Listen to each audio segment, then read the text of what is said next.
นะคะก็คอร์สเรียนกาแฟของเรานะหลังจากเสร็จสิ้นแล้ววันนี้เราก็จะมาคุยกันว่าหลังจากเรียนแล้วเป็นไงบ้างอ่ะถามความรู้สึกก่อนตอนแรกก่อนที่จะมาเรียนเป็นไงบ้างตื่นเต้นเป็นมาก่อนไหมเป็นมาก่อนไหม ไม่เป็นเลยไม่เป็นเลย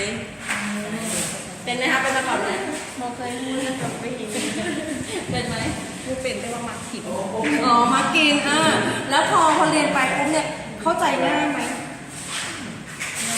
ง่ายอยู่ไหมโอเคไหมก็ง่ายแต่ว่าไม่ฝึกฝนใช่ก็แล้วก็การเรียนวันนี้ก็พอใจเนาะเข้าใจง่ายครูก็พยายามสอนให้เข้าใจง่ายๆแล้วก็อ่ะฝากถึงคนที่อยากจะมาเรียนนิดนึงว่ามาแล้วเนี่ยได้อะไรกลับไปบ้างได้ของ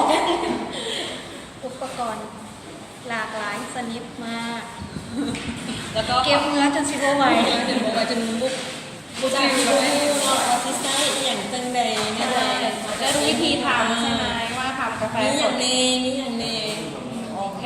สรุปแล้วก็คือทุกคนพอใจกับเมื่อเปิดห้างได้เลยเปิดโอเคมาบอกคุณด้วยเธอจะกินเองว่า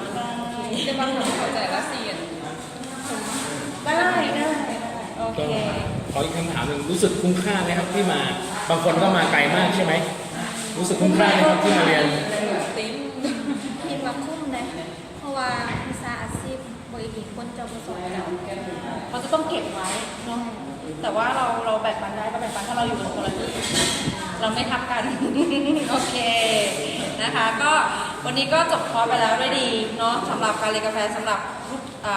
นักเรียนที่มาเรียนเนี่ยคือไม่มีความรู้เลยนะคะวันนี้เราก็พยายามสอนให้ทุกคนทำได้แล้วก็สามารถสร้างอาชีพได้นะคะก็ขอบคุณทุกคนเนาะขอบใจหลายว่าได้มาเรียนเนาะ